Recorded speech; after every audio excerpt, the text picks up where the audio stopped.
This week we're talking about anime and manga that we thought we wouldn't like and then ended up loving or liking and why we liked it and such. I'm gonna start with manga because that's the first thing that I can grab. Like, it's in a stack and the manga's on top, so that's what I'm gonna do. First is Vampire Knight, and when I saw this in Walmart, I looked at it and said, this is totally a manga version of Twilight. I'm not reading this. And then, like, the next week, I bought it.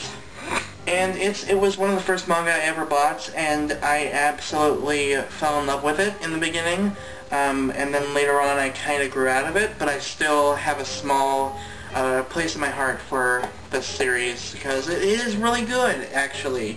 And yes, it is vampires, and yes, it is romance, but no, it is not Twilight. Plus, the artwork is amazing, and I love the artwork so much. This next one is gonna make Britt mad. I didn't think I'd like this. I know, I'm sorry, Britt. See, the reason for it is that I watched some of Inuyasha when I wasn't even an anime fan. It was like before I was starting to get into anime, and I like watched a few episodes of Inuyasha and I kind of liked it. And I watched a rant video on Rene where someone basically says that this is a carbon copy of Inuyasha, and I thought that's what it was, but it's not. It's actually really, really amazing and hilarious and completely different from Inuyasha story-wise. Yes, the characters look pretty much identical to the characters in Inuyasha, but the story is completely different and a lot funnier, and I really, really love this series so much. So there you go, Britt. You can hate me and then love me because I got into this series after all. And then the last manga series that I can really think of that I didn't think of giving it a fair shot was Toriko. Because all I knew about this manga was that it was about food, and that was the whole story. A guy who kills animals to get food. Kinda. He's a gourmet hunter. And I thought that was the stupidest idea ever.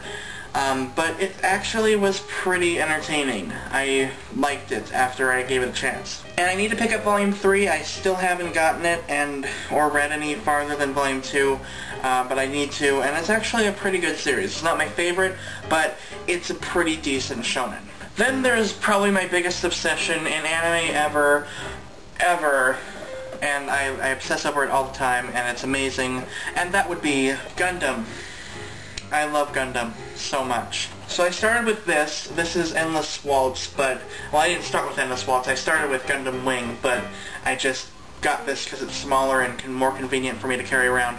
Anyway, my first impressions of Gundam, well, not really first impressions, pre-impressions of Gundam, I thought that Gundam was just fighting robots. It was just Transformers for me. That's all I thought it was. I haven't even actually watched the Transformers series, so I don't even know if that's less childish than I think it is. But yeah, I thought it was all about fighting robots called Gundams that just fight to destroy buildings for the hell of it. And that is not the case. Like, with Gundam Wing and 00, they both have amazing stories, and it's more a social commentary on war and lots of political stuff as well, and there's just so much more to just fighting robots in these series. So if you're thinking that both of these series are all going to be just about fighting robots, they're not. I've cried in this anime, like, let's see, at least 5 times. It's just so amazing. I talk about this series too much, but I just love it. If you haven't watched Gundam 00, you are missing out on an amazing series. And that's pretty much it. The other thing actually is Death Note, but I don't have anything to show for Death Note except for the manga, but I didn't grab it.